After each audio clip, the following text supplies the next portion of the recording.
Juan Astica y a mi derecha Alejandro Charosky. Vamos a hacer unas exposiciones sobre las ideas de la enseñanza del señor Gurdjieff, cortas, y después tendremos aproximadamente una hora para contestar preguntas. Lo siento por la falta de sitios, pero todavía hay unos puestos adelante, dos.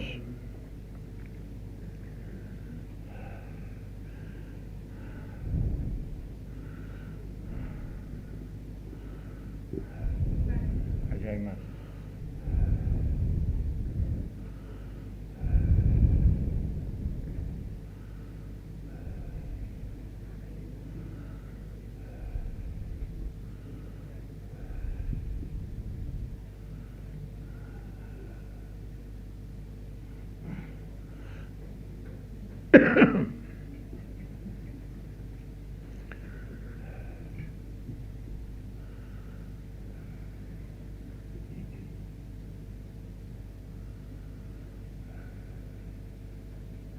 A empezar a hablarles del significado que le da la enseñanza del señor Gurdjieff, el significado de la vida del ser humano. Yo creo que vivimos en una época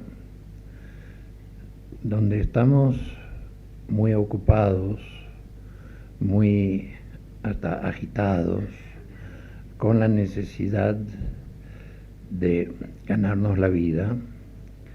La situación económica es mala, cuesta ganarse la vida bien. Uno sale de su casa y entra en lo que los norteamericanos llaman the rat race, que es la carrera de ratas en cierta forma. Va a un ambiente más o menos hostil y toda la energía se gasta en esa persecución de una cierta seguridad. De vez en cuando uno está cansado o aparece una crisis en la vida de uno con un familiar, y uno se pregunta de repente, pero eso es todo. ¿Cuál es el sentido de la vida? ¿Qué más hay? Es una pregunta que, por supuesto, siempre ha existido. Las religiones proveen una contestación, pero en la época actual, la religión pide que haya un mínimo de fe. Y es difícil tener fe porque estamos en una época muy racional, muy donde lo que manda es la ciencia, los conocimientos científicos.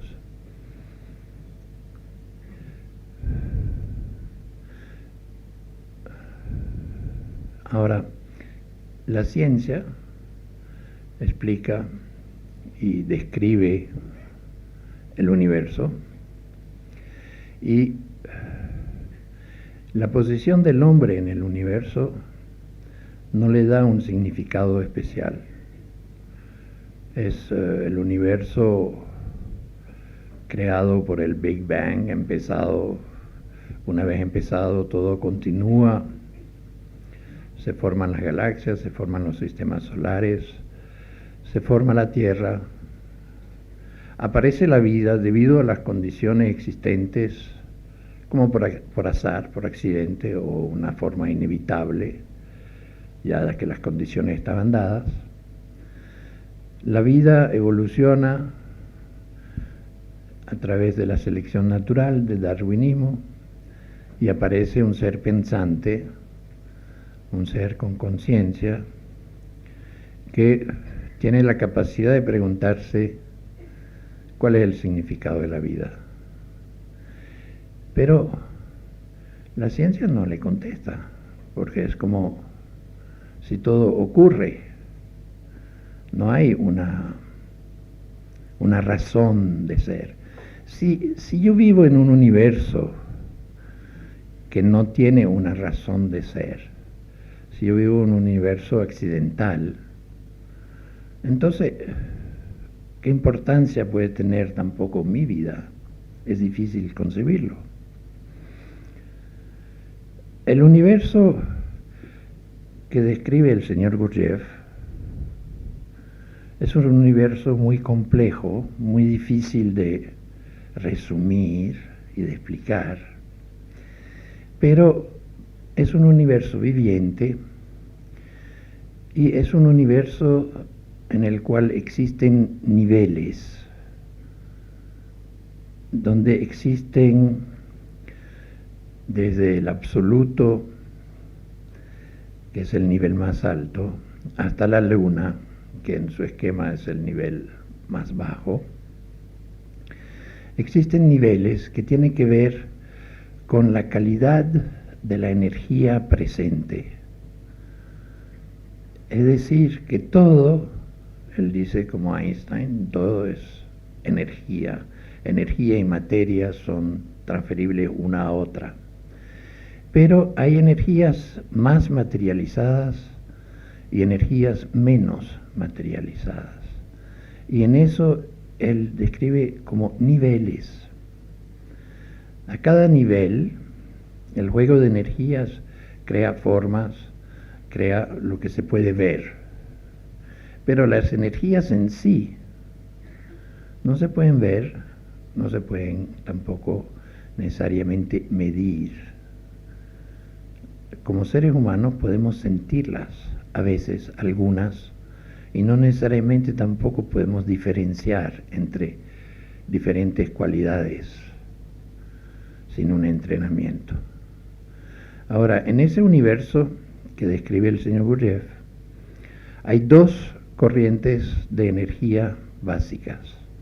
Una, que es la energía que baja desde lo más alto, desde el absoluto, desde Dios, que es una energía creativa en su origen, y va materializándose pasando por cada nivel,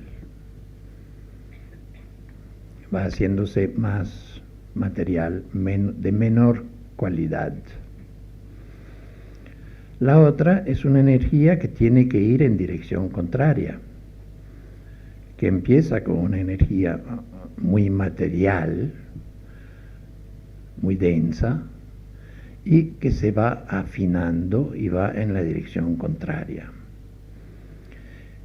Eso es muy importante porque él ve no solo la vida orgánica, sino el papel del hombre específicamente como un transformador de energía. Ahora, como todos los animales, como toda la vida orgánica, uno transforma energía en el sentido descendiente sin hacer ningún esfuerzo. Eso ocurre. Uno es utilizado, vamos a decir, por la naturaleza para producir lo que él llamaba alimento para la luna, es decir, energía más material. Para producir la energía opuesta, que va en sentido ascendente, se requiere esfuerzos. No ocurre por sí mismo, no es automático. Para darles un ejemplo, cuando hablamos de energías emocionales, por ejemplo, nosotros podemos darnos cuenta que hay ciertas emociones, como la rabia, emociones relacionadas con el egoísmo, emociones relacionadas con la tristeza o la depresión o la ira, que son energías densas, vamos a llamarlo. Y otras energías, como la compasión, como la paciencia, como el amor, pueden ser energías más vibrantes, más finas. Uno siente la diferencia. Y uno sabe que es difícil si alguien se me acerca con rabia, contestarle y darle bondad. uno sabe que eso requiere un esfuerzo. Esa transformación es un poco de lo que habla el señor Gurdjieff, pero no solo emocional, sino a muchos niveles. Porque él describe, él dice que el ser humano está a representación de Dios, o si uno quiere, a representación del universo. Es decir, que también tiene muchos niveles. Y la tristeza es que esos niveles, para la mayoría de los seres humanos, permanecen como niveles potenciales, porque uno está viviendo siempre en el nivel más automático.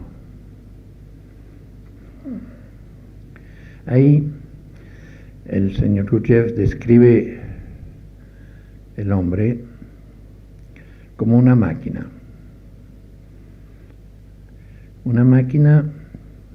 que es realmente como un computador muy sofisticado, que tiene su condicionamiento genético, es decir, el tipo de computador depende de la genética, de la influencia planetaria cuando uno nació. Y después hay una programación que la educación instala en esa máquina, en ese computador. Y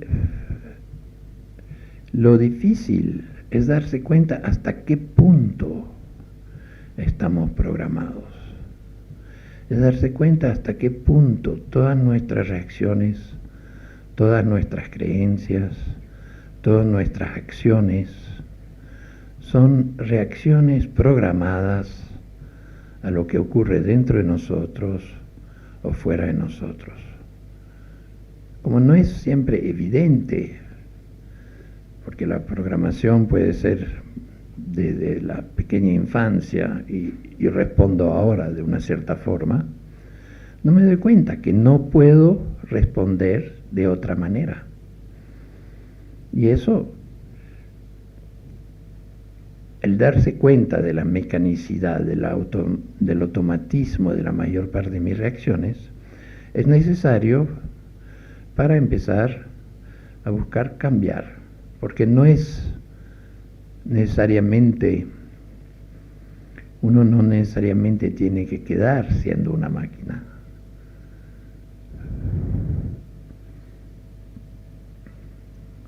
Uno de los problemas es que además del condicionamiento, vivimos, de acuerdo al señor Gurdjieff, dormidos.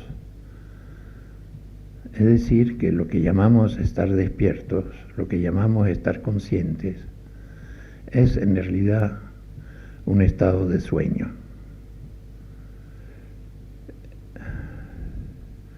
Estamos constantemente con nuestra atención tomada por algo, identificada con algo.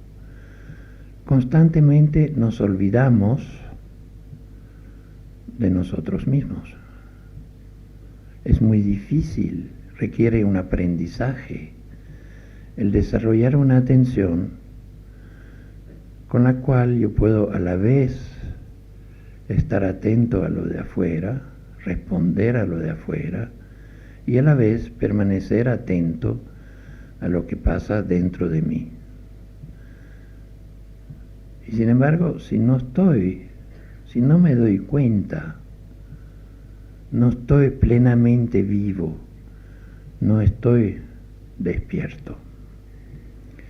Yo creo que todo el mundo en su vida ha tenido momentos de despertar, en momentos de crisis, en un momento especial, en que de repente uno tiene todo una alertidad, uno está alerta, uno se da cuenta de los olores, de los colores, de los sonidos, de una forma totalmente diferente. Y queda la memoria de ese momento como un momento en que uno vivió realmente. Eso es estar despierto, no es más complicado que eso. Ahora, ¿cómo despertar voluntariamente. Bueno, primero es necesario darse cuenta de que estoy dormido. Es necesario observarme, es necesario un entrenamiento de mi atención de diferentes maneras. Y para eso están diferentes caminos, diferentes escuelas, entre las cuales está la del señor Gurdjieff.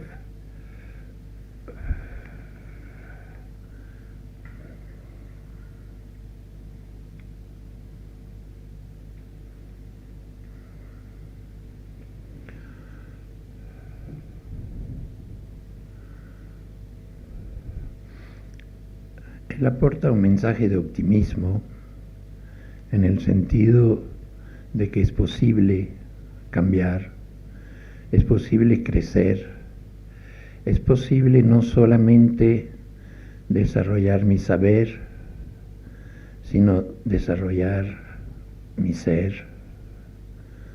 Y en realidad, uno de los obstáculos principales es que todo el mundo quiere, desea, ¿verdad?, adquirir saber, adquirir un crecimiento, pero lo que casi nadie quiere hacer es pasar por el primero darse cuenta de que uno realmente no sabe mucho, de que uno realmente no puede mucho. O sea, el arriesgar las ilusiones que yo tengo sobre mí y que me proporcionan una cierta seguridad, ¿verdad? Mientras yo no me pregunte demasiado de cerca quién soy yo y por qué vivo,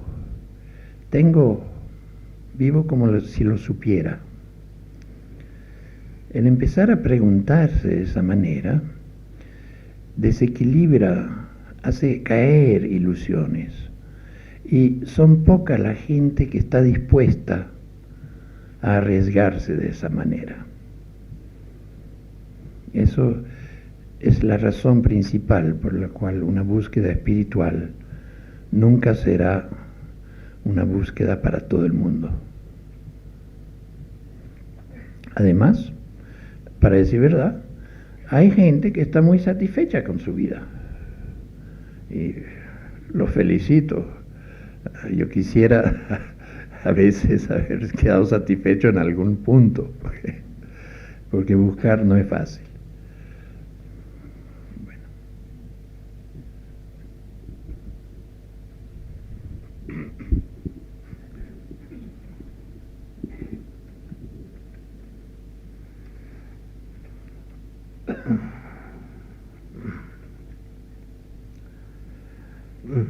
Bueno, yo quería hablar brevemente sobre un aspecto muy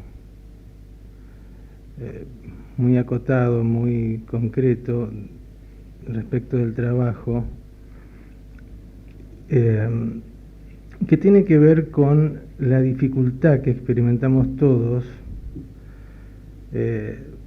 cuando oímos, cuando leemos, cuando tenemos contacto con ideas de este tipo, tradiciones, enseñanzas, y la confrontamos con nuestra realidad cotidiana, con nuestra problemática de todos los días, con nuestro estado habitual, en medio de todos los líos y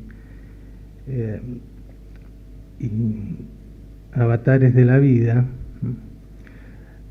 Y en realidad el problema básico es que uno no quiere una teoría más o algo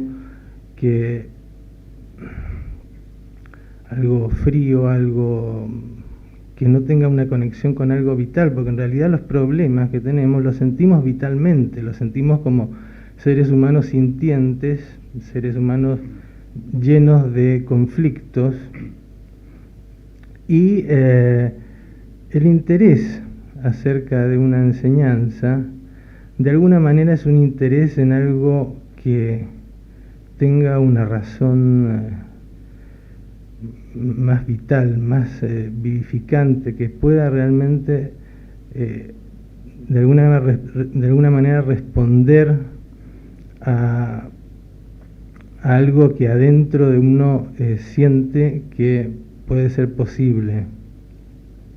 Lo curioso es que en general esto es posible, es muy posible, si uno toma en cuenta que cuando uno escucha o lee o le llegan en general estas ideas, uno tiene la sensación de que de algún modo es algo familiar, es algo que uno en algún lado conoce o conocía, simplemente que uno se lo olvida.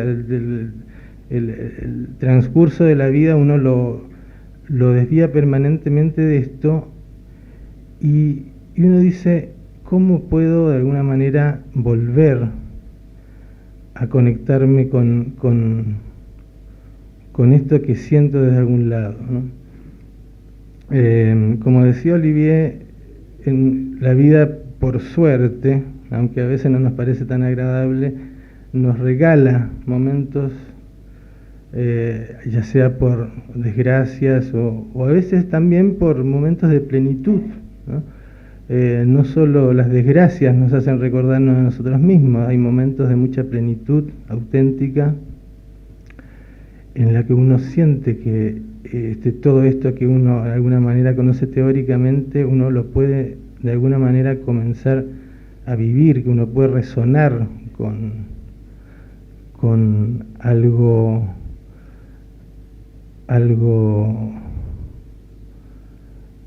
más vivo, ¿no? Que uno puede estar más vivo.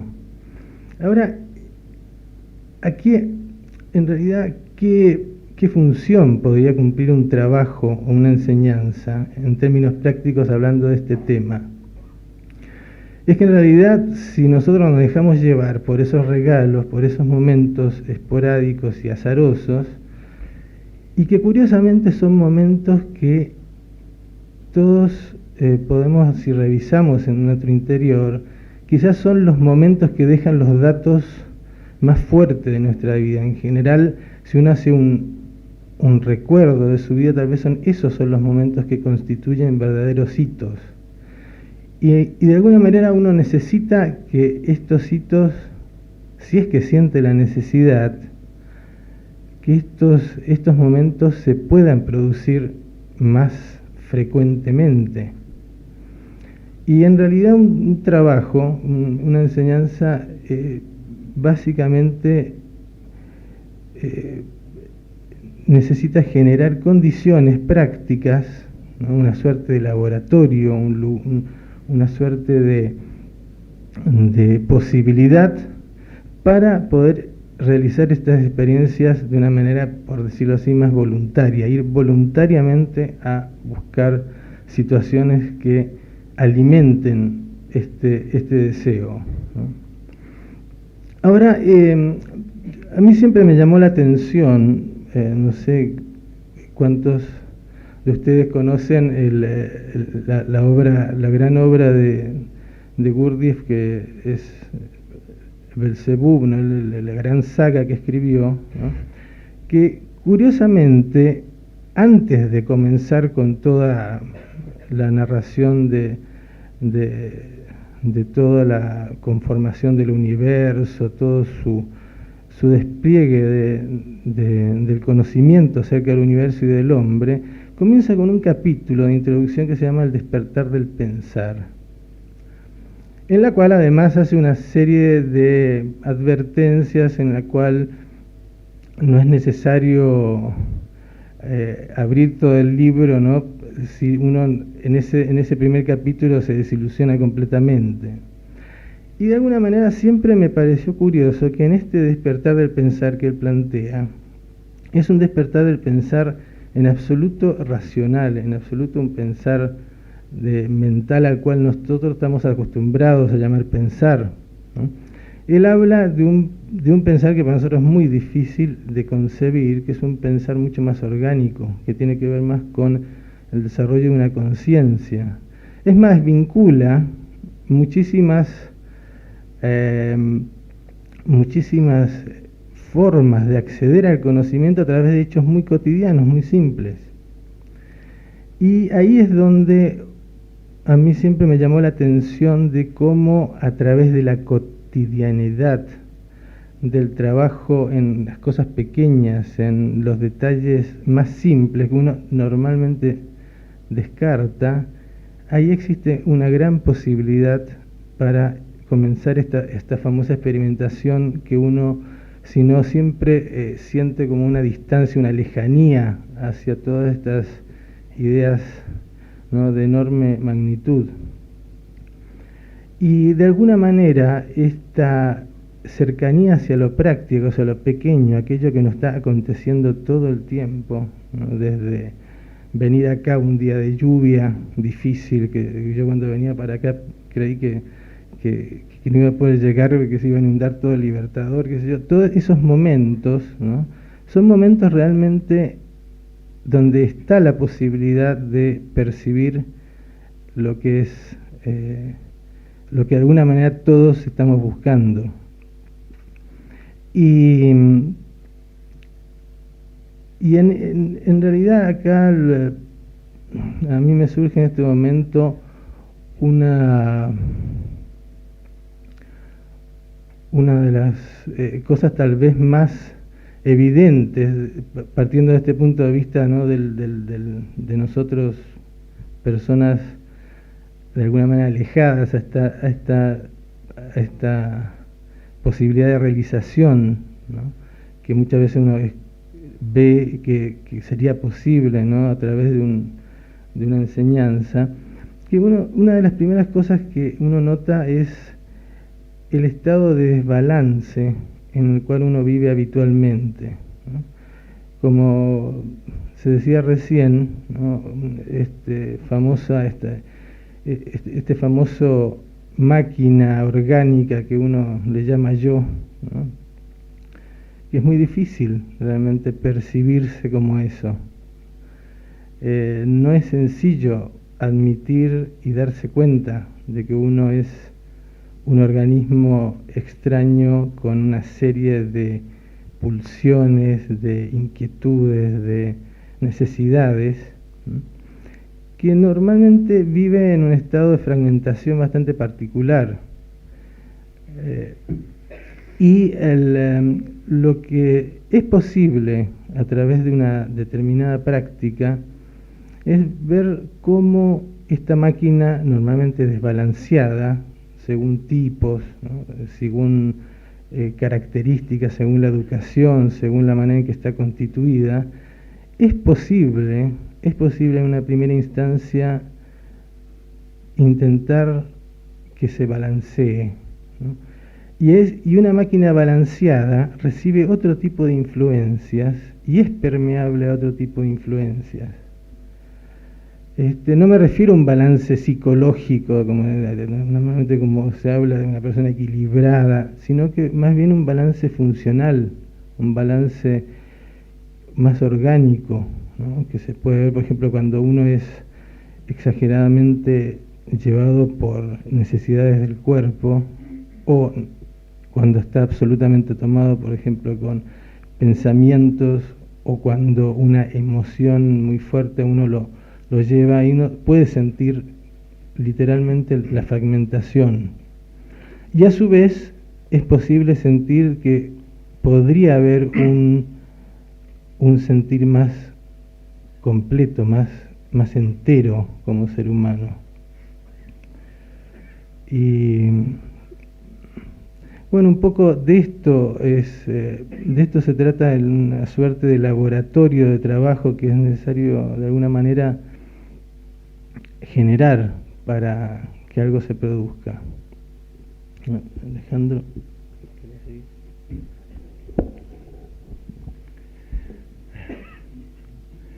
Yo siento una dificultad para transmitir conceptualmente la enseñanza del señor Bourdieu.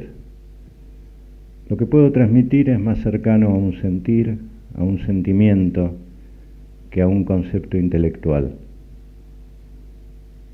De las ideas que muy en esbozo se les han expuesto, Yo lo que siento que la enseñanza del señor Gurdjieff es una provocación, es un reto, es un desafío. No un cuerpo de doctrina que se pueda transmitir intelectualmente. A ustedes no sé si les ha llamado la atención esto de que se lo mencione como señor Gurdjieff. Por lo menos a mí, al principio, me llamó muchísimo la atención, porque era una manera de denominarlo, que lo escuché de aquellos que habían sido discípulos.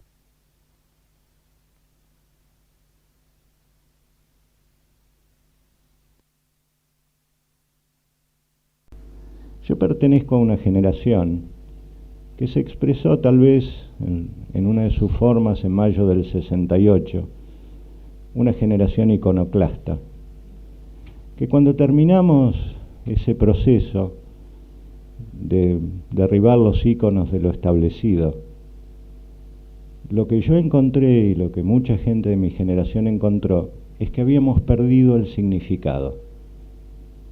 Nos encontramos en este mundo fuertemente material, donde la ley es la acumulación, donde todo se pesa, se mide, y en realidad somos pesados, somos medidos, somos acumulados. Hay tres herramientas en este nivel que siento que usamos permanentemente en nuestra vida. El control, que en realidad es una ilusión de que controlamos nuestras vidas, cuando si las miramos bien, nuestra vida es incontrolable. El hacer. ¿Cuántas actividades en realidad desarrollamos para tapar una sensación de vacío existencial? Y el lograr, tal vez la herramienta más importante de este mundo. Somos en cuanto logramos, somos en cuanto tenemos. Y no me refiero solamente a dinero. Podemos acumular dinero, podemos acumular poder, podemos acumular conocimiento, pero todo es acumulación. En este nivel, que lo podríamos llamar de la cantidad. En realidad creo que el respeto y el significado van de la mano. Sin respeto, y un respeto en dos direcciones, un respeto hacia mí y un respeto hacia el universo, es la única manera de que este universo cobre un significado. Pero aún en medio de este nivel, en medio de lo que vivimos cotidianamente, encontramos en algún momento íntimo, en algún momento de crisis, la pregunta: ¿quién soy? ¿Qué sentido tiene mi vida? Y en realidad inmediatamente en nosotros hay un mecanismo por el cual tratamos de dar una respuesta. En realidad cuesta, porque todo nuestro sistema cultural está orientado a dar respuestas permanentemente, cuesta mantener abierta esa pregunta. Y en realidad no es solamente nuestro sistema cultural. Toda nuestra vida es un dar respuesta a los requerimientos internos, a nuestras propias exigencias y a todos los roles que desempeñamos en nuestra vida. En realidad es un movimiento de permanentemente dar respuesta y raramente mantener una pregunta, porque mantener una pregunta otorga una energía muy especial. Y yo creo que este es uno de los tesoros que hay en la enseñanza del señor Gurdjieff. Ahora brevemente quiero hablar de algunas de las características de la enseñanza.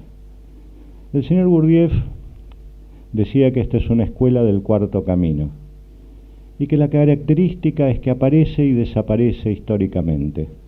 Tiene un fin que cumplir, lo cumple y desaparece.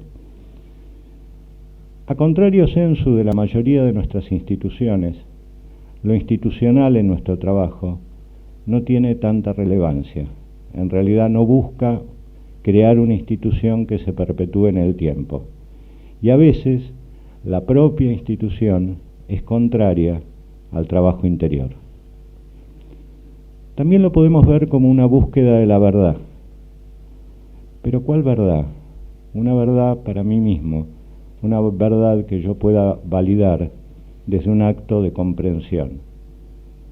Y en realidad esto es un elemento muy rico de la enseñanza del señor Gurdjieff, que solamente lo que yo comprendo en acto tiene verdadero valor.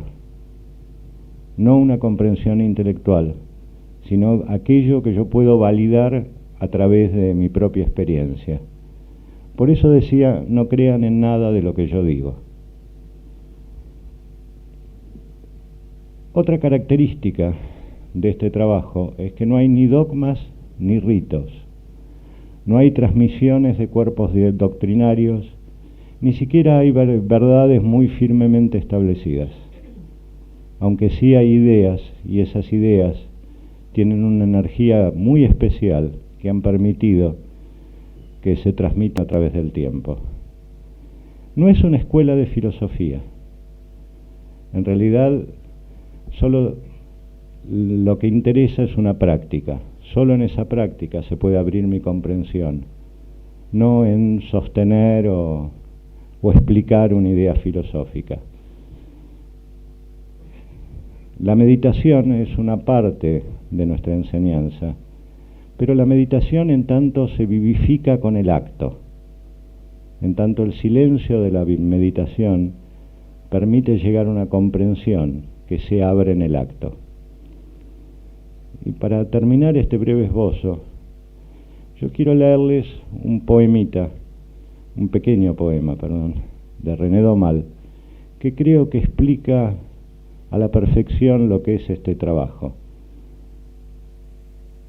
He muerto porque no tengo deseos. No tengo deseos porque creo poseer. Creo poseer porque no trato de dar. Al tratar de dar, me doy cuenta que nada poseo. Al comprobar que nada poseo, trato de darme yo mismo. Al tratar de darme yo mismo, comprendo que nada soy. Al ver que nada soy, deseo llegar a ser. Al desear llegar a ser, se vive.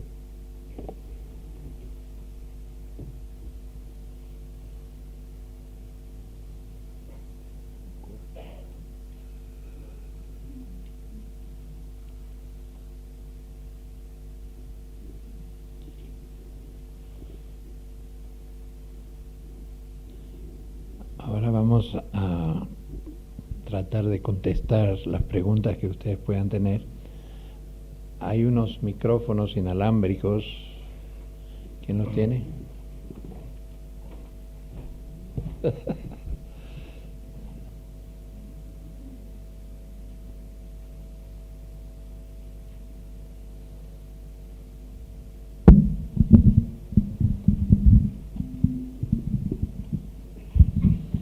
Sí, buenas noches.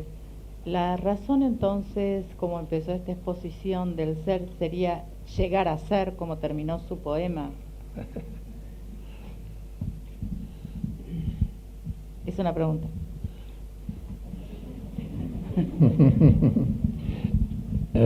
Justamente lo que decía Alejandro, de que en cierta forma no hay un dogma, es que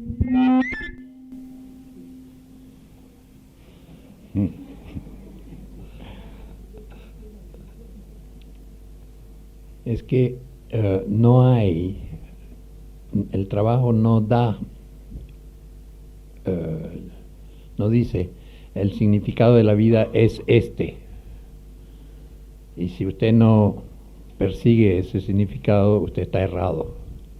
Sino que cada persona puede encontrar lo que a esa persona le da un significado. Y para algunos buscarán, por ejemplo, la inmortalidad. ¿Por qué no? O uno puede buscar servir, cuando yo hablaba de esas dos energías, cumplir con mi función en ese sentido de producir una energía más liviana, más positiva, para contrabalancear un poco la otra energía que sobra en el mundo. Pero en realidad cada quien puede buscar, y yo creo que en gran parte eso es la búsqueda. Yo no estoy tan seguro que uno llega eventualmente a una contestación absoluta, ¿verdad? Porque entonces si uno llega a eso ya deja de buscar.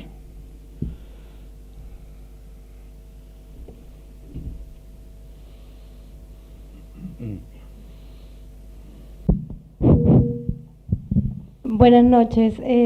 Tenía digamos, una pregunta para hacer, ¿no? Quería saber qué significa el recordarnos a nosotros mismos.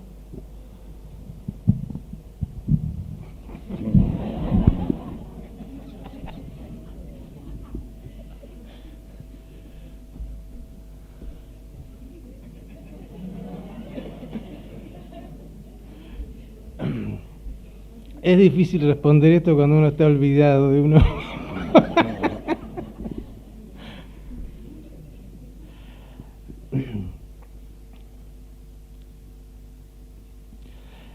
Sí, es difícil porque no se puede hablar de fórmulas, de algo.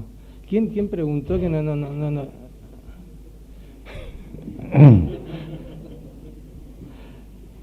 Sin embargo, hay algo que tal vez uno ha sentido en momentos que uno siente más cerca de uno, ¿no? En primer lugar es muy difícil recordarse de uno mismo simplemente pensando. El recuerdo tiene que ver algo con algo más del corazón, algo más sintiente.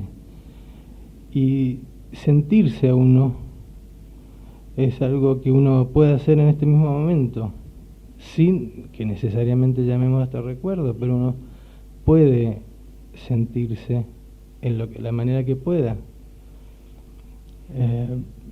Hay intensidades, no hay una manera de recordarse a sí mismo. Hay intensidades de duración, uno se puede recordar más tiempo, menos tiempo, puede tener un pequeño momento. En todo caso, lo interesante es que normalmente uno piensa que tiene que ser otra persona, ¿no? Que para acceder a algo tendría que cambiar lo que es. Sin embargo, es interesante que uno en realidad ya es, no se da cuenta de que ya es. No se da cuenta de que eso está,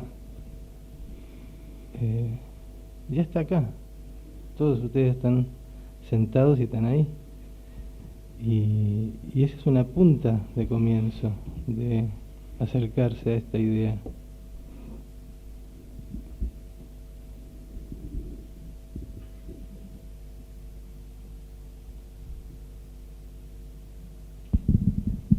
Sí, bueno, más que nada era la misma pregunta, pero sumándole la cuestión de los hidrógenos y cómo generar buenos hidrógenos y no sé, los hidrógenos.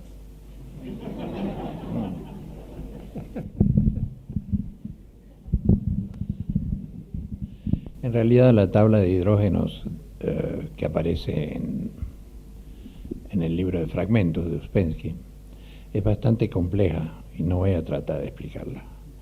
Pero en realidad son lo que yo estaba hablando de energías más finas o energías más gruesas. Se refiere a eso. El recuerdo de sí es una manera de describir un proceso que es simplemente de regresar a mí cuando estaba ido. Es decir, simplemente parar el proceso asociativo, ¿verdad? y poner la atención sobre mí, sobre lo que hay en ese momento.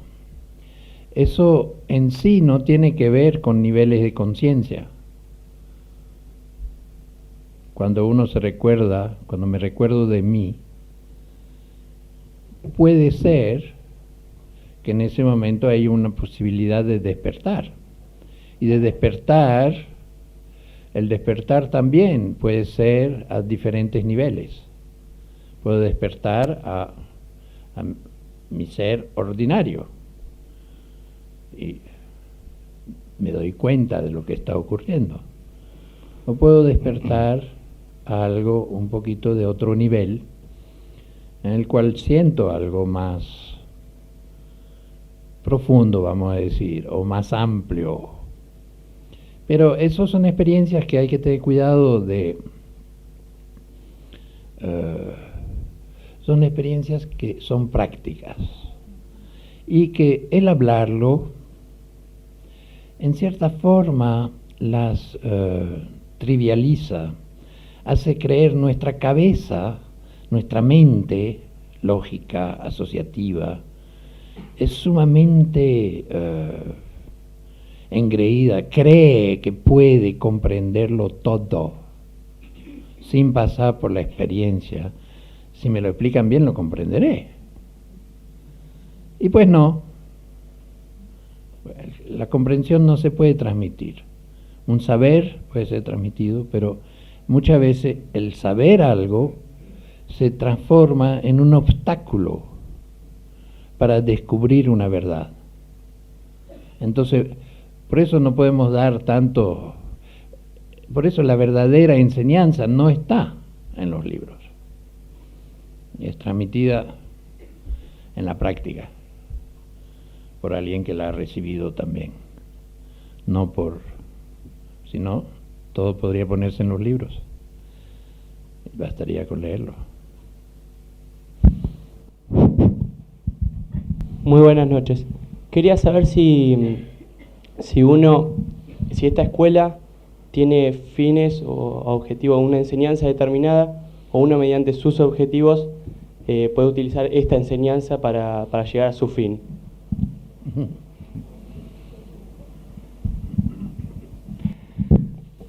La búsqueda espiritual tiene una característica, es profundamente individual. Digamos, cada persona busca y hay un marco de individualidad en esa búsqueda y en lo que encuentra en esa búsqueda. Es la verdad que es para uno. Pero al mismo tiempo, al trabajar con los compañeros, esa búsqueda se enriquece. Digamos, se enriquece porque, bueno, particularmente en el trabajo del señor Gurdjieff, hay una fricción. El trabajar con los compañeros no tiene en nuestro trabajo solo un concepto de unión o hermandad, sino tiene una fuerte posibilidad de conflicto y la posibilidad de un crecimiento a través del conflicto en la relación con el otro, porque solo a través del conflicto se genera una energía que me permite pasar a otro nivel. Pero en sí la búsqueda siempre termina siendo individual, pero es imposible tal vez buscar solo. Se necesita un marco, porque la fuerza de nuestro sueño nos impide una búsqueda real. Es muy fácil comprar una ilusión.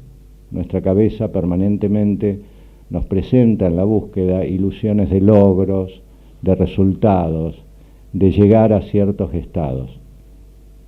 Por eso es muy importante los compañeros, porque los compañeros son nuestros despertadores a una dura realidad.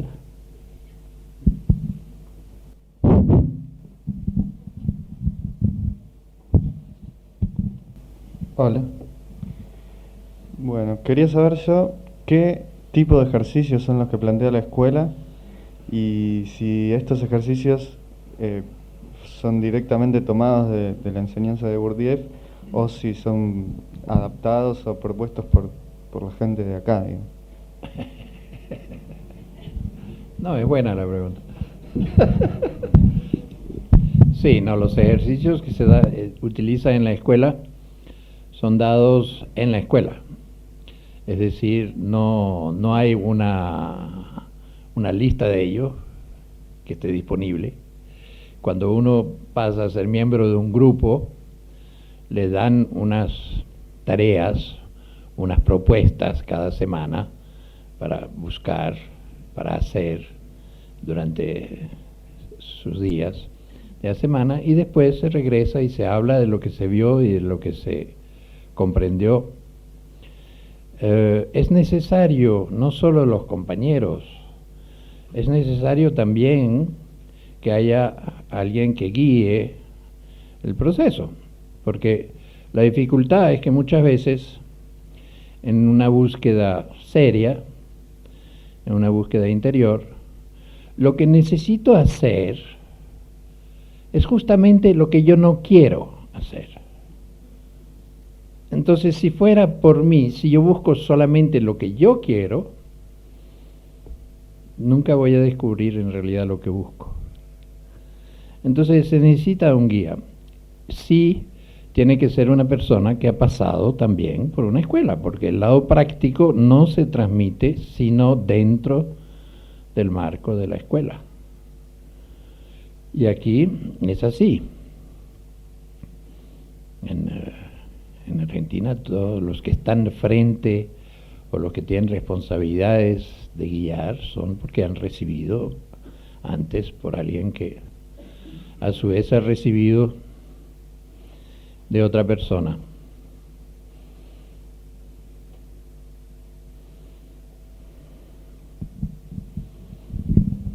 ¿Qué tal? Yo quería saber cómo dar contacto directamente con la escuela, con una escuela. Nosotros no somos muy difíciles de hallar para ustedes que vinieron a través de la lluvia y todo eso. Y afuera había una mesita donde tienen unos papeles que dan, y ahí hay un número de teléfono, que es de un local que tenemos en Charcas, donde tenemos las reuniones semanales.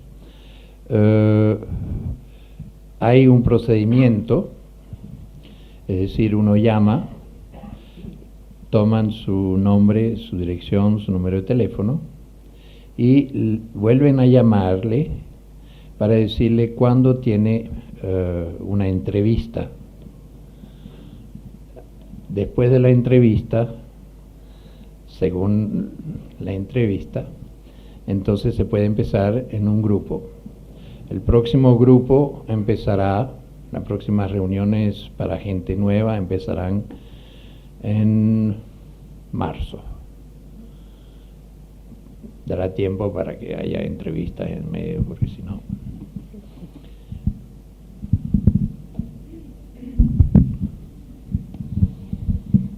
La pregunta es la...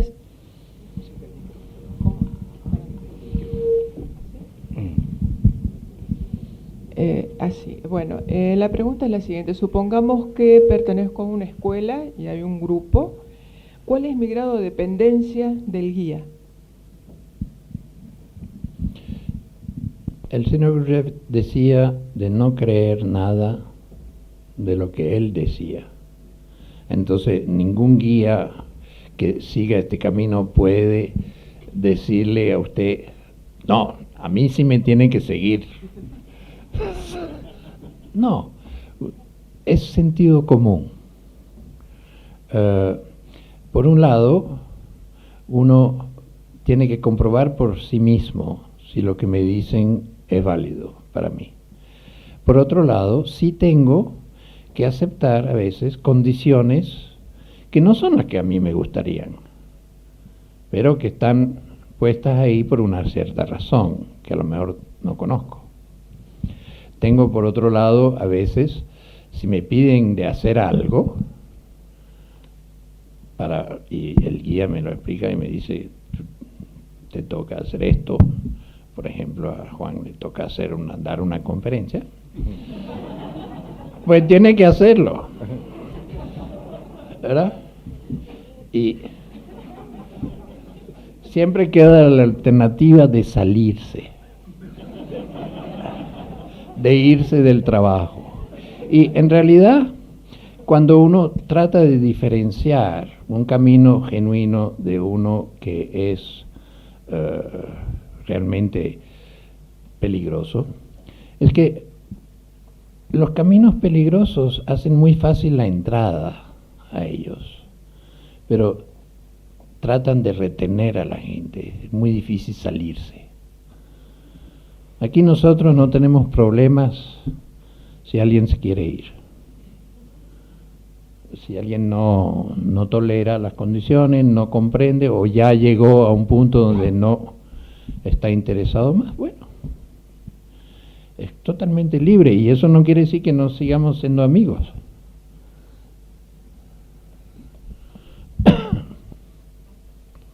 Acá. Sí, yo quería preguntar, porque no me quedó muy claro,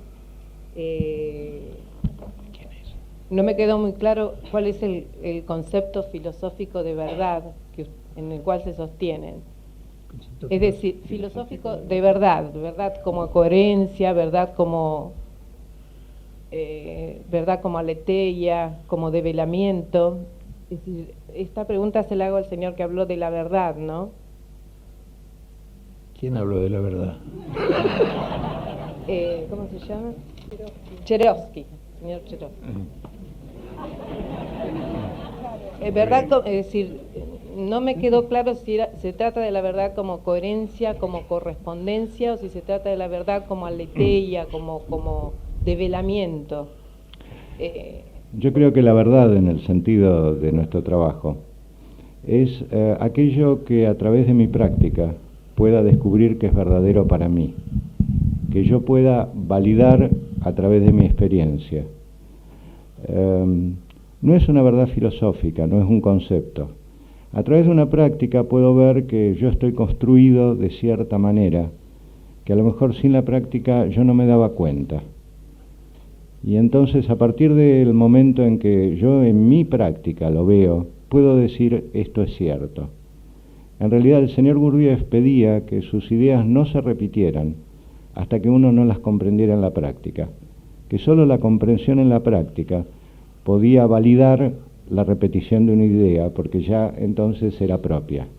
Es en este sentido que hablé de la verdad y de ser un buscador de la verdad. Es una verdad interior, pero es la verdad que solamente yo puedo validarla.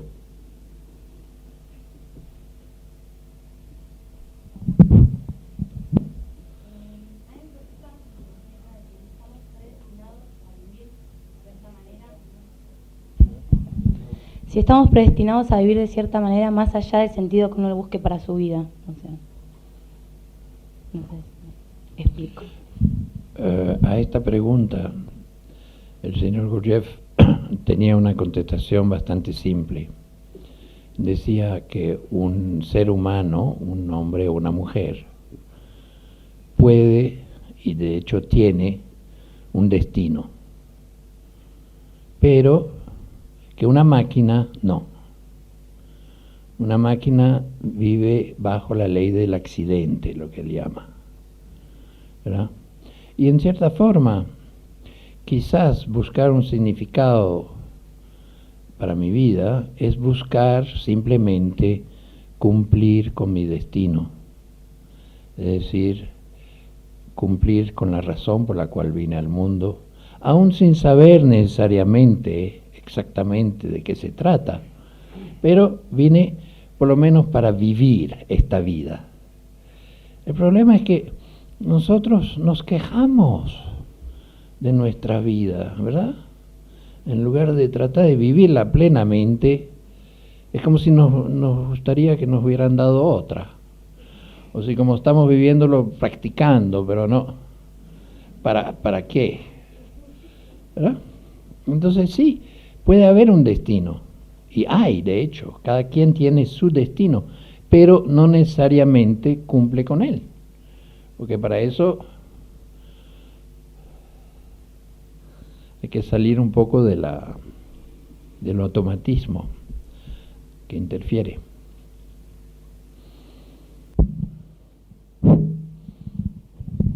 Gracias. Quería preguntar si hay algún enfoque psicoterapéutico particular que se derive de las ideas del señor Gurdjieff.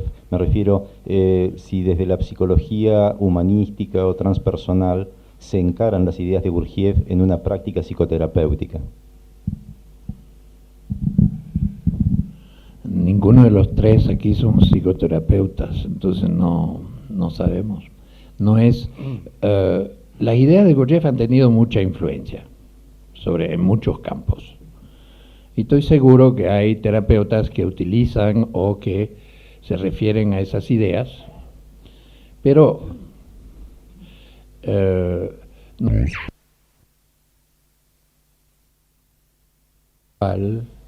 con personas relativamente bien equilibradas, porque es muy necesario, es muy difícil verse a uno mismo, no es una cosa fácil. Y si uno está desequilibrado, si uno está realmente o bien neurótico o bien... bueno, eso pedimos a esa persona que vaya de paso a ver a un psiquiatra, a un psicólogo, que trate su problema y a veces puede continuar, a veces puede seguir con la enseñanza, otras veces no, puede ser hasta contraproducente.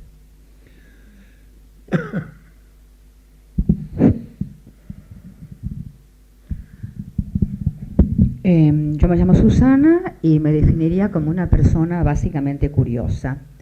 Y ustedes me han despertado mi curiosidad a favor mío y de ustedes. Necesito yo personalmente que me contesten, aunque parezca muy ingenuo, ¿qué significa para ustedes la palabra búsqueda espiritual? ¿Qué significa para ustedes la palabra energía? Y me pareció que todo el tono de la charla... ¿Ya pasó algo? Básicamente ambiguo y abstracto. A mí me gustaría personalmente, cuando hablan de ejercicios, que me despertó mi curiosidad, que den ejemplo de un ejercicio. Cuando alguien dijo, lo tienes que hacer. ¿Por qué lo tengo que hacer? Sería otra acotación.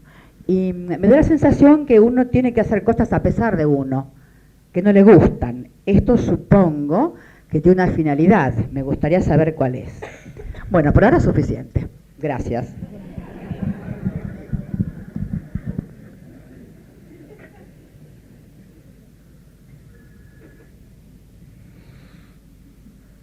Lo que me gustaría es dirigirme a la persona que está detrás de esta curiosidad. La curiosidad en sí no es algo muy necesario. Ahora, puede ser el reflejo de una inquietud más profunda, pero uno vive tratando de satisfacer una curiosidad, un poquito, agarro un poquito de material por aquí, un poquito por allá, todo entonces es ambiguo, todo es un poco vago, ¿no? ¿Qué es lo que hay detrás de esa curiosidad? ¿Qué inquietud hay? Ahí sí uno, y eso es cuestión para preguntárselo uno mismo, ¿verdad? Nadie puede contestarle qué es lo que usted busca, sino usted.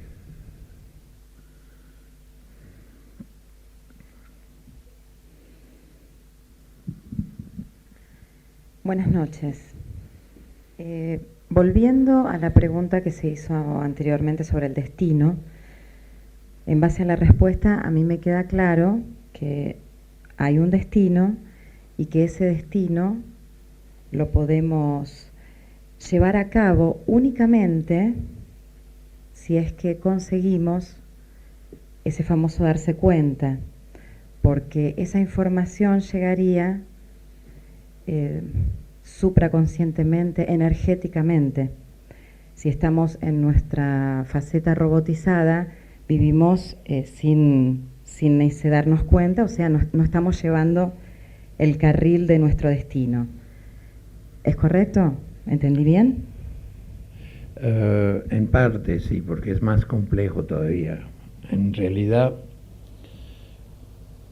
el señor Gurdjieff, para el estudio del hombre, nos divide en dos partes. Una es nuestra esencia y la otra es nuestra personalidad. La esencia es lo con lo cual uno nace, ¿sí? Y la personalidad es lo que es creado por la educación. En las sociedades primitivas la esencia se desarrolla. En las sociedades modernas la esencia queda muchas veces relegada, tapada, y lo que se desarrolla es la personalidad. La personalidad no puede tener destino. La esencia sí. Entonces, alguien que esté en contacto con su esencia, porque vive una vida más simple, sí, porque fue bien educado en cierta forma, porque le fue reforzado su fidelidad a sí mismo, en lugar de educarle a ser otra persona. Esa persona con una esencia fuerte puede tener y cumplir con su destino, aunque no sepa cuál es. Ahora, una persona que vive en su personalidad, pues, que vive en la programación agregada, su esencia puede olvidarse fácilmente. Y entonces estará bajo la ley del accidente.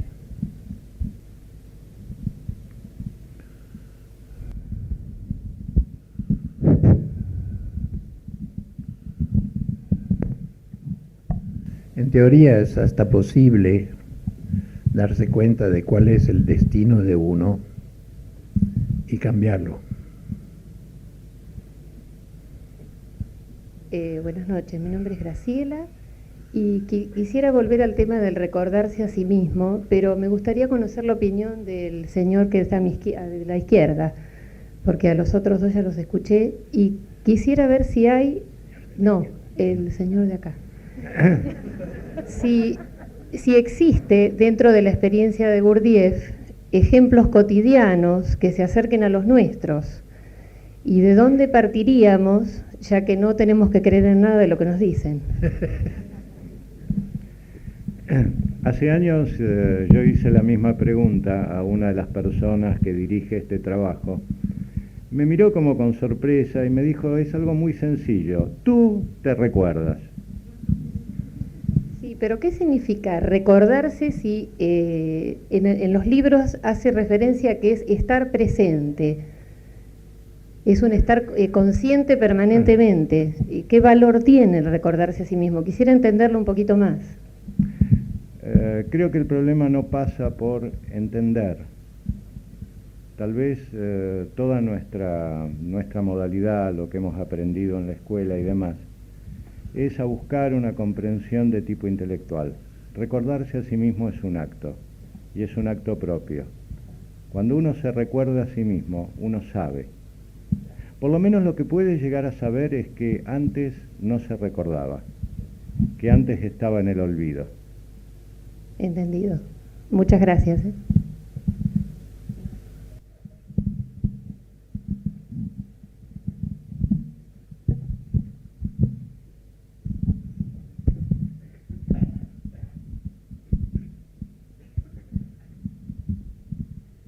Hola, yo quería preguntarles cómo se trabajaba con los movimientos dentro de lo que es el trabajo de conciencia y de, bueno, cómo se articulaba eso con,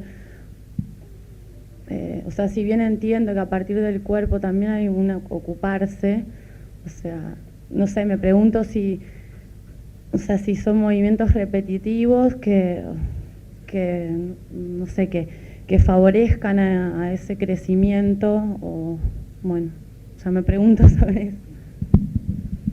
No, los movimientos es una parte importante de lo que hacemos y son una serie de, para así llamarlas, danzas sagradas que el señor Gurdjieff diseñó muy específicamente, cada una con un propósito doble. Por un lado, el movimiento en sí, para quien lo vea, representa algo, es como un alfabeto en el cual se puede leer ciertas cosas. Por otra parte, para los que participan, el hacer ciertos movimientos en un cierto orden, siguiendo un cierto ritmo, teniendo una cierta atención, puede producir ciertos efectos interiores. Y entonces las preguntas, por ejemplo, de qué es recordarme a mí mismo, qué es estar consciente, qué es trabajar con todos mis centros unidos, qué es esas preguntas prácticas, ¿verdad? Muchas veces uno encuentra de repente la respuesta en el proceso de estar haciendo los movimientos, porque requiere mucha atención, ¿no? Son movimientos complicados, y no solo se hacen los movimientos traídos por el señor Gurdjieff, también los que dan las clases de movimientos traen ejercicios como entrenamientos. ¿Le contesta su pregunta?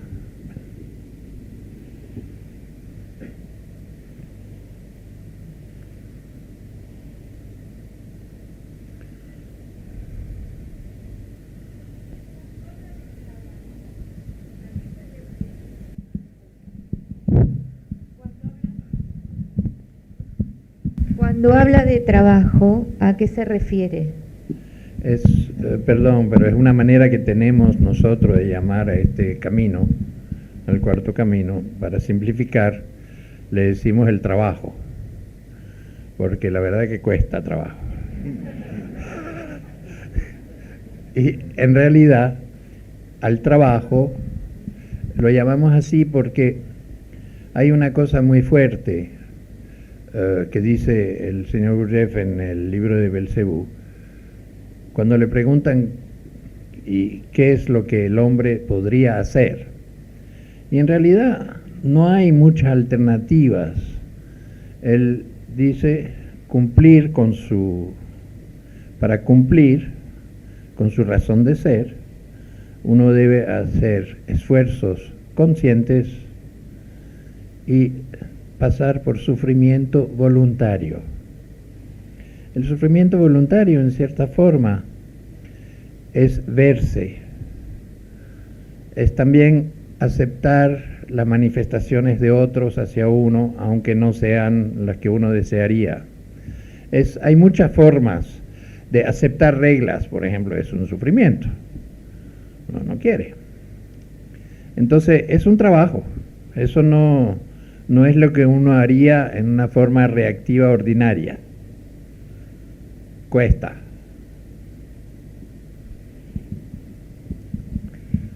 De lo que se dijo recién acá, me surge ahora una duda. Si interpreté bien, se dijo que el destino, hasta que una de las cosas fundamentales sería poder cumplir con el destino. Para mí el destino sería un poco cumplir realmente la función para la cual yo estoy aquí y ahora. Pero creo escuchar que aún el destino se podía cambiar. Yo me pregunto, ¿el destino no está relacionado con la esencia del ser humano? Y si es así, ¿es que al cambiar el destino cambia mi esencia? No me queda muy claro. Gracias.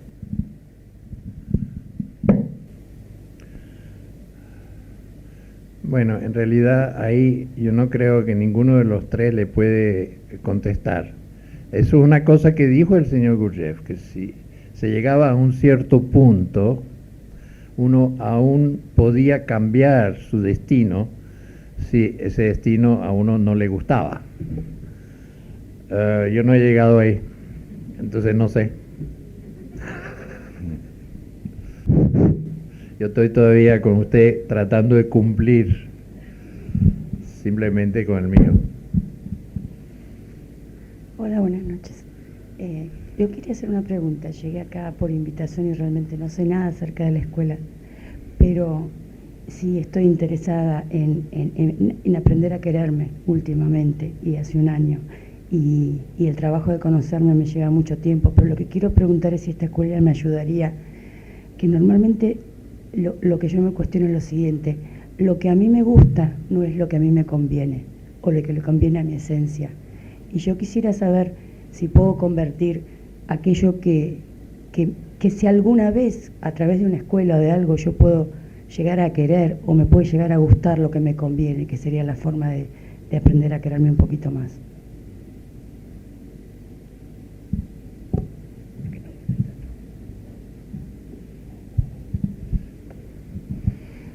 Sí, pero ¿a querer a quién? ¿Quién va a querer a quién? Es el problema que encontramos, ¿verdad? Porque es verdad que todos tenemos en nosotros como un juez implacable, como alguien que constantemente nos está juzgando, nos está criticando, nos está diciendo que no servimos, que no podemos, que no... hacer que esa parte mía me quiera no va a funcionar, ¿verdad? Ahora, que uno puede llegar a quererse, es decir, para mí, yo empecé a quererme un poco en la medida que acepté el no ser perfecto, ¿verdad? Y bueno, me quiero bastante, bueno, pero realmente porque acepto que hay mucho todavía por hacer.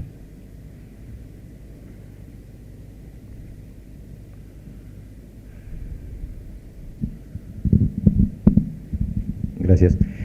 ¿Qué hay de inmortal en el hombre, según las ideas de Gurdjieff?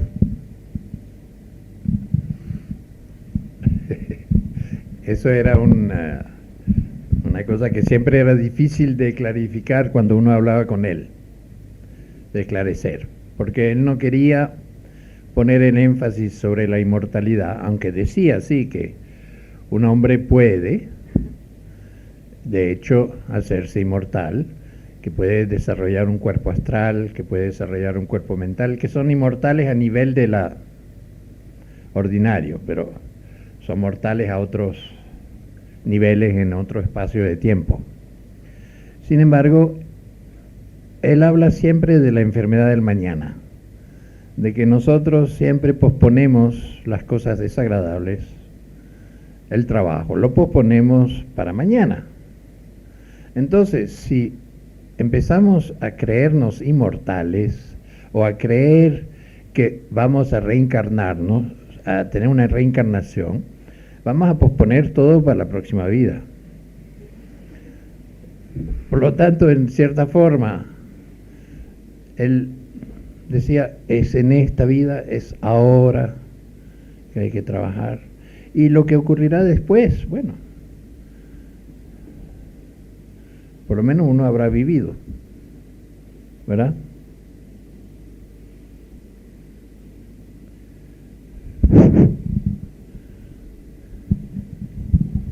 Adriana, están pidiendo el micro. Hola, es cortito.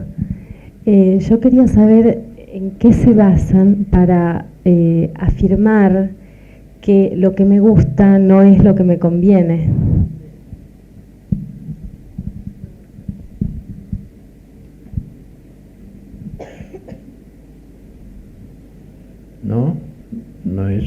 No es así, puede ser que le conviene lo que le gusta, depende, ¿quién le gusta a quién? Claro, uno no va a ir a buscar puras cosas que a uno no le gusta, es obvio, ¿no? Si me conviene, a mí me gusta la búsqueda, me gusta como la aventura, de no estar seguro, de no saber, pero me gusta y yo no creo que me haga daño eso. Ahora, hay otras cosas que le gustan a unas partes mías que yo sé que me hacen daño. En el sentido de que uno no puede realmente hablar de qué es lo que me hace daño y qué es lo que me ayuda, sino en relación a una meta. Si yo no tengo meta, si yo no tengo una dirección, da igual.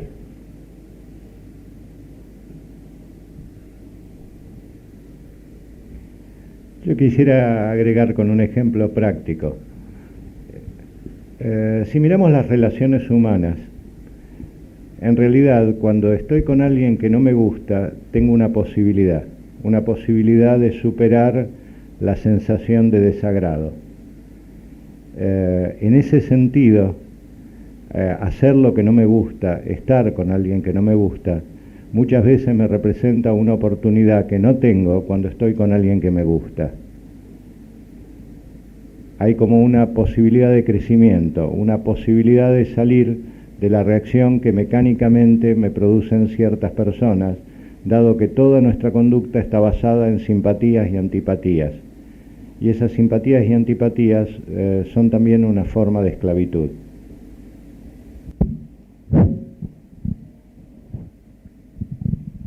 Hola, yo quisiera saber si el hombre, para Gurdjieff, si Gurdjieff tiene el hombre un significado trascendente o si es nada más visto como un transformador de energías para, qué sé yo, para la evolución del cosmos. No entiendo bien eso.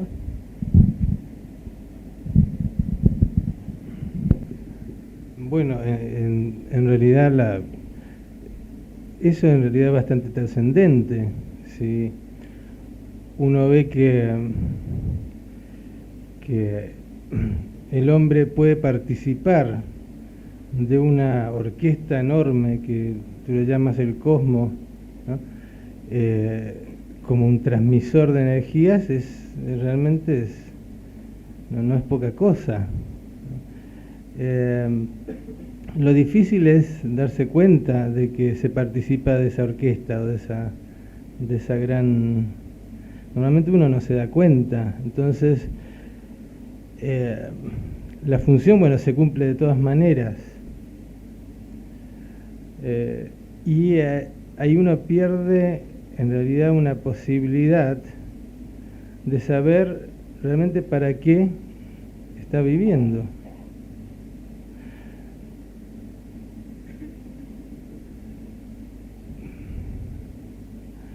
No depende depende de que, o sea, de todas maneras uno está cumpliendo una función. Uno está cumpliendo una función, qué sé yo, en su familia, en su trabajo, en sus relaciones, etcétera, etcétera. Y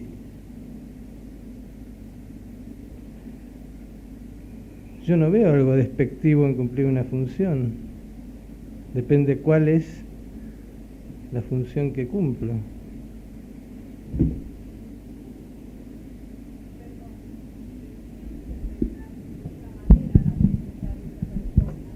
Tal vez porque yo me lo pregunto. Me parece que la pregunta iba más, o a lo mejor la pregunta que me hago yo, va hacia la trascendencia después de mi muerte. Porque me parece fantástico poder realmente sentirme miembro de la orquesta. Pero ¿y después de mi muerte qué? Según esta escuela.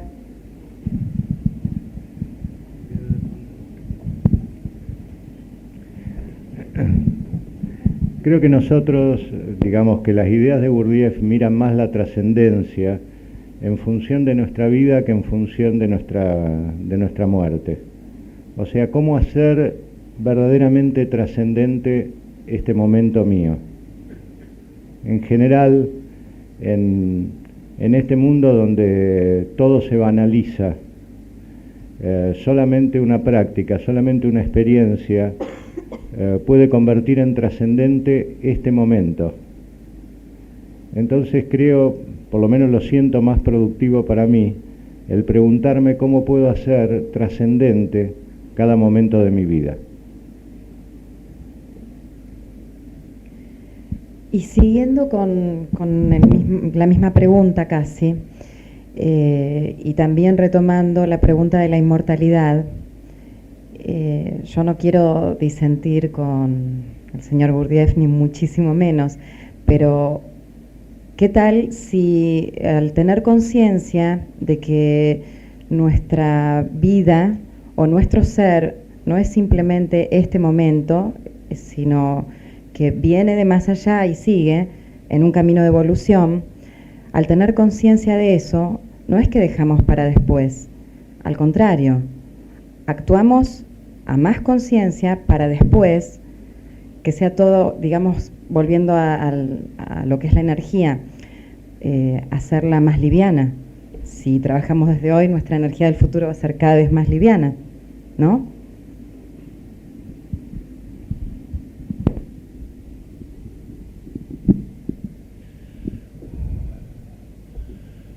Yo creo que en general él decía que tenemos, hay en nosotros algo inmortal. Bien sea que sea realmente inmortal en el sentido de reencarnación, es decir, que sobrevive a nuestra muerte y eventualmente regresa a animar a otro ser, pero bien sea inmortal en el sentido de que no regresa, sino que evoluciona en otro nivel, en otro plano, que ahí sí no conocemos y no. Pero lo que él decía es que en realidad, si bien uno tiene algo inmortal, hay una posibilidad de desarrollo. Él decía que si bien la Iglesia dice que uno tiene un alma, que uno nace con un alma potencial, en cierta forma, y que necesita desarrollarse. Por otro lado, él dice, por ejemplo, cuando habla de la división de nosotros en centros para nuestro estudio, tenemos el centro intelectual, el centro emocional, el centro motor, con los centros instintivo y sexual, y tenemos también dos centros más de otro nivel, un centro emocional superior y un centro mental superior. Esos están en cada uno de ustedes, en cada uno de nosotros, plenamente desarrollados. Lo que no hay es contacto con esos centros.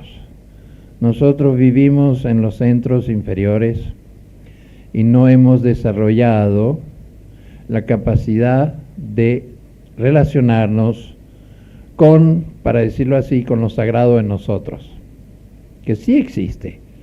O sea, no es el proceso de búsqueda, de desarrollo de uno, no es llegar a ser alguien que yo no soy. Es llegar a ser plenamente lo que ya soy. Pero eso es un proceso muy difícil porque hay que construir ese contacto para que ese contacto no sea episódico y ocasional. Tiene que formarse lo que él llama un cuerpo astral, por ejemplo. Entonces ahí sí ya se puede empezar a hablar de una cierta inmortalidad, porque el cuerpo astral no muere con el cuerpo físico y mantiene una cierta identidad. Sino, claro, uno muere y algo en uno no muere, pero no mantiene una identidad.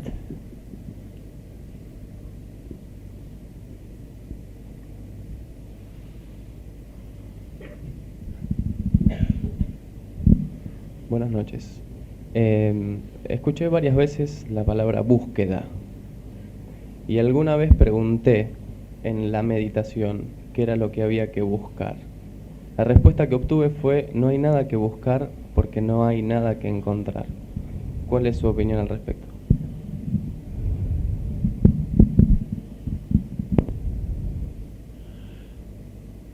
Cuando uno tiene práctica de meditación, el buscar algo es un estorbo, porque está ahí el que busca, que quiere lograr, interponiéndose con lo que hay. Claro, no hay nada que buscar, pero hay que estar. Entonces es semántica, porque uno busca estar. Dejando de buscar, bueno, si quiere ponerlo así. Pero hay de todo modo una disciplina en la meditación. Es decir, que hay una disciplina del cuerpo, en mantener una cierta posición, hay una disciplina de la mente, en no permitir que se... ¿verdad? Hay un entrenamiento.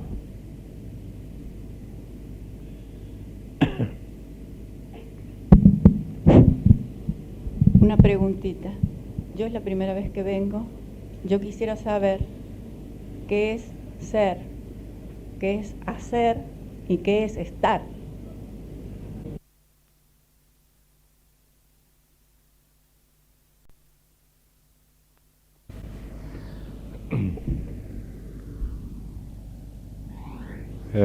Siento que es muy difícil contestar eso conceptualmente. Para mí, mi ser es una sensación. Hay momentos que está, muchos momentos en que no está. En realidad, lo que yo siento es que desde muy chiquitito, lo que se me enseñó es un deber ser. E inmediatamente respondí a ese deber ser y casi no tengo espacio para un ser que realmente no sabe, un ser que se puede como abrir en una contemplación, pero en general mi universo está ocupado por el deber ser. En cuanto al hacer, para mí, la resonancia que tiene esa palabra son simplemente las actividades con las que lleno mi vida y con las que a veces trato de tapar la pregunta, esa pregunta de qué sentido tiene mi vida. Y para mí, estar, verdaderamente estar, significa cuando estoy presente.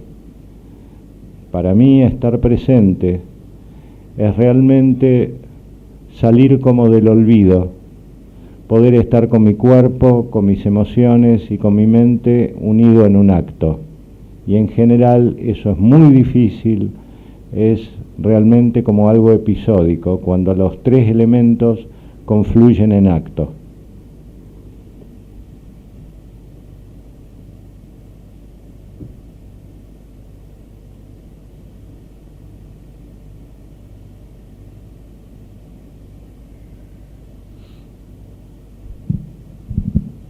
Sí, buenas tardes. Mi pregunta no va referida a las ideas de Gurdjieff, sino más que a su persona.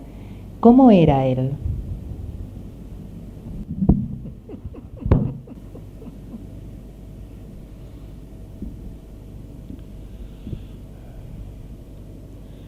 Yo tenía 9 años de edad cuando murió el señor Gurdjieff. Entonces mi memoria de él es la memoria de un niño. Pero era ante todo una persona bondadosa.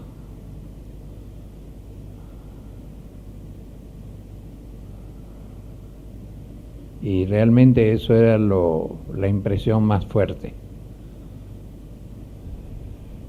Era también muy despiadado en el mostrarle a uno su condición, ponerle un espejo para que uno se vea.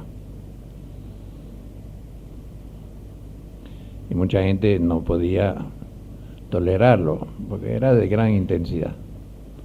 Pero lo que realmente destaca es, en la memoria que tengo de él, era su bondad. en la forma en que él miraba.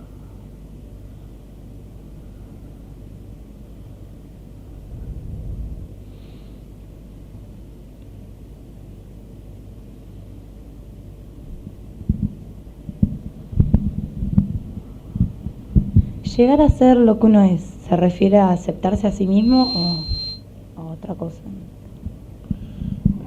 Sí, pero antes de aceptarme tengo que descubrirme, tengo que encontrarme, ¿verdad? Y el problema, para darle otra idea, tengo miedo de estar dando demasiadas cosas, pero él describe al ser humano con la imagen tradicional del caballo, el carruaje y el cochero. La mente es el cochero, lo emocional es el caballo y el cuerpo es el carruaje. Ahora, ese carruaje debería tener adentro un amo y no tiene. Es un carruaje que funciona como un taxi, donde cada quien que pasa, todos mis yoes del momento pueden entrar y funcionar como si fueran los amos, decirle al cochero que vaya para donde. Entonces, el problema es aceptarme a mí, pero ¿quién? ¿Y cómo hacer para que ese amo aparezca? Y no es nada fácil, pero es posible. Primero tengo que darme cuenta de que mi puesto está siendo usurpado.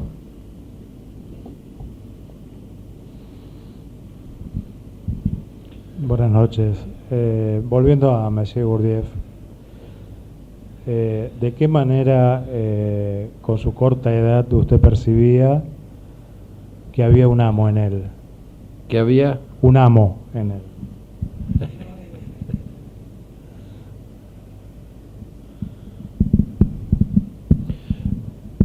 Los niños se dan cuenta muy bien de que los adultos son inconstantes.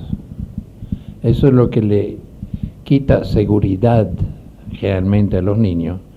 Y que se dan cuenta que sus padres, sus maestros, los adultos con quien se relacionan, reaccionan a las circunstancias del momento, pero no tienen una constancia en sus manifestaciones hacia uno.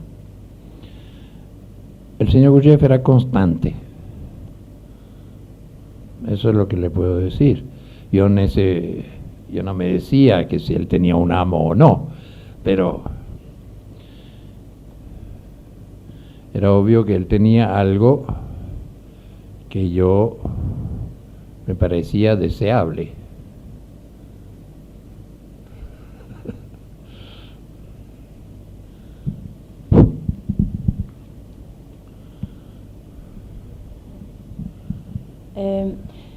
Refiriéndose recién a la idea de que el cuerpo no tiene, o sea, que el carruaje no tendría un amo y que por momentos los yoes transitan y lo ocupan.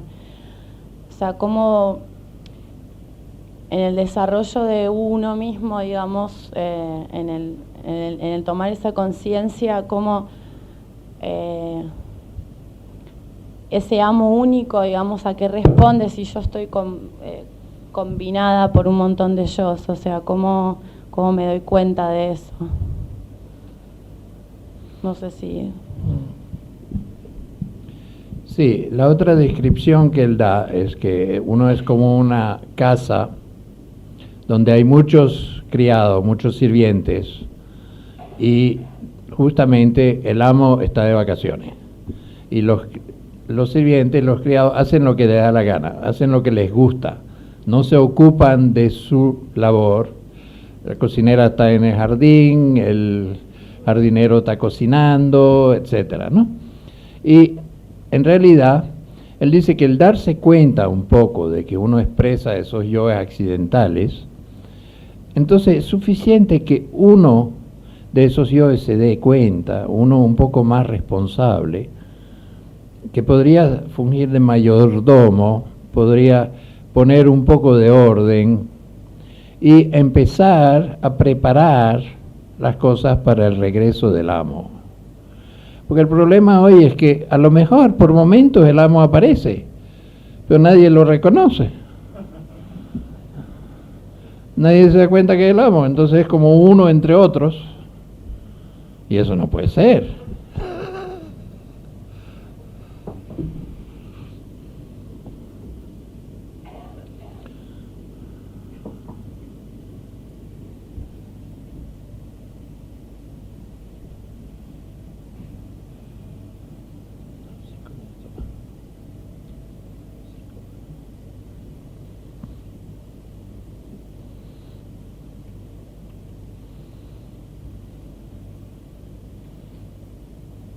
¿Ahora? ¿Terminamos? Bueno, vamos a liberarlos. Vamos a terminar. Son las 9. Buenas noches.